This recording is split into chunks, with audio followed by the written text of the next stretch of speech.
Welcome back. Build Your Legacy Insurance Edition podcast. What's going on, Travis? Oh, another beautiful day in the studio here, Bill. How are you? You're bright red today. Yeah, I think it's fitting to wear my NC State There you gear. go. We're Yeah. about to talk about profitability for agencies. We've got all this NIL money coming in, and Will Wade's got some good stuff going on in Raleigh. So this matches the topic. I feel Well, like. there you go. Well, I'm hoping my Seahawks in Wilmington will keep it rolling. So maybe they're making a lot of moves right now, Yeah. too, getting ready for, what do we still got now? 6 or 8 months away. But But that's what we love about sports, right? It's always the eternal optimism. yeah. Well, look, and I think with the way the NIL works, is they're planning. They're planning Yes. ahead for the future, Yes. which goes in well with what we talk about a lot of times here at the podcast is planning for future and building legacies. Yes. Yeah. You're right. They're building that roster. They're making those strategic investments to buy a few wins, need I say, that type of stuff. So things that our agents, our members and other agencies are always looking to do. Yeah. Well, look, how about this? Speaking of planning and planning for the future, maybe let's talk about the profits for insurance agencies and them planning for the end of the year, every year. Right. And what should an insurance agency make as a profit? Yeah. So like a target profitability margin or target number to hit from a Absolutely. profitability perspective. And it's one of those that I constantly look at numbers and how do we do things at SIA Group in our agency, certainly SIA of North Carolina, and how do we help agencies and guide agencies? And this is one of those topics that we do get asked, and it's a weird topic because it's definitely a personal preference. It's definitely something that a agency owner has got to make that decision on their own of where they want to go, how they want to do things. Yeah. Certainly can Google it, what insurance agencies make or insurance agency profit, start pulling things. I've certainly done that tons. There's plenty of resources out there for that. And then to your point as well, it's a little personal preference, but there's also factors involved in it that, not every agency is the same. Geographic area, your target client, the business you write. There's a lot of different little things like that are also going to affect what is the right thing for your agency. That's right. Now, I think if we talk a little bit more, let's talk about Main Street agencies. It's our typical independent insurance agent. They're writing some personal lines, small commercial. I personally believe those profit margins could be higher, should be higher. There's certainly a lot of resources there. But I'll throw it out there. If you Google things, it's 2 to 10% they're saying. I think that's mighty low. But as agencies grow and are building, maybe that 10% number is a good number to shoot for at first. Yeah, a little lower than I expected. But again, maybe that number is factoring in, different overhead costs, different investments that every agency is going to be a little different in their lifespan. But, the other piece to that is I do personally believe there's ways to, quote unquote, squeeze more out of it. Where you're placing that business, with someone that's paying higher commission, looking at placing that business with carriers that are paying you contingencies versus not paying contingencies, giving you guaranteed contingencies.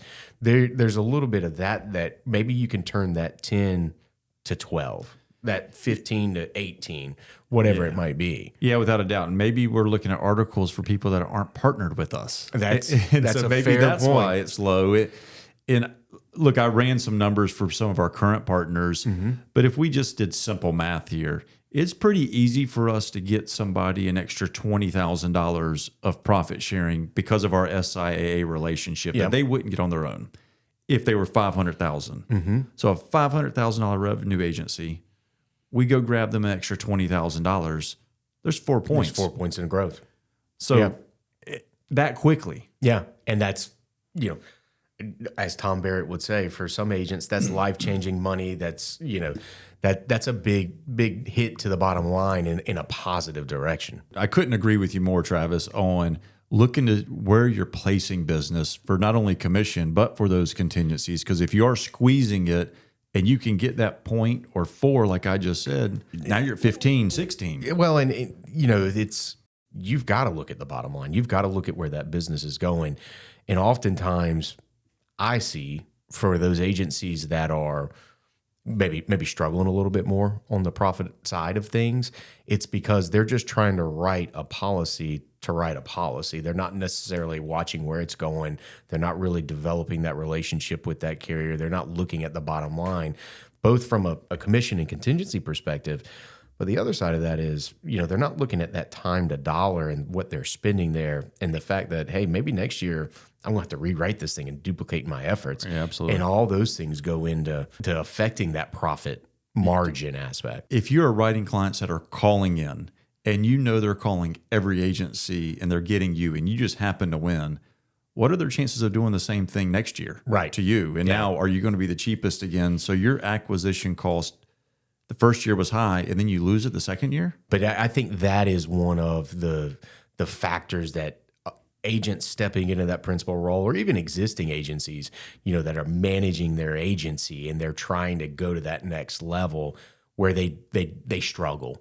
And that's might be why we see that 2 to 10 range, where you and I believe it should be higher than that. Yeah, and like I said, maybe that 10% is the right number if somebody not partner with us. Maybe we squeeze a little bit more. We can get them to 15%, because I truly believe we can. And it is, as agencies get bigger and can scale more, that profit should increase. Because I do see it. If you're an agency that has $300,000 of revenue, you might have to have multiple account managers handling that book of business. We've had stability conversations because of stability you need in your agency. Whereas, but that 300,000, you may be able to grow to 500,000 with that same level of staff. Right. And so you'll start to get some economies as you get bigger, because you can get more out of people when it comes to that, because you can't just have one person sometimes. Yeah. You've got to make that investment, and that, that overhead's going to change. But that's a great point. The economies of scale, in, to kind of pivot somewhat on this conversation, we've seen a lot of changes in the industry, let's say with M&A and different things. And really it's driving back to this profit margin aspect of it, where you're seeing agencies and agency owners seeking to increase that economy of scale, because their profit margins where they aren't large enough for them to continue to grow. And so that's, kind of to toot our own horn here, that's what we're doing without our members having to sacrifice the intimacy or independence of owning their own agency. Yeah, absolutely. Well, it's certainly something that I think owners should always be aware of. Yes. Looking at what the profit margin is. And there may be some different outlays that they have coming up that they know about, that it may drive down some profit because of some huge automation, acquisitions that they have to do. Right. Or maybe just an acquisition for an insurance agency that doesn't quite cash flow as good as they want, but it's a good investment for the future. I understand those things.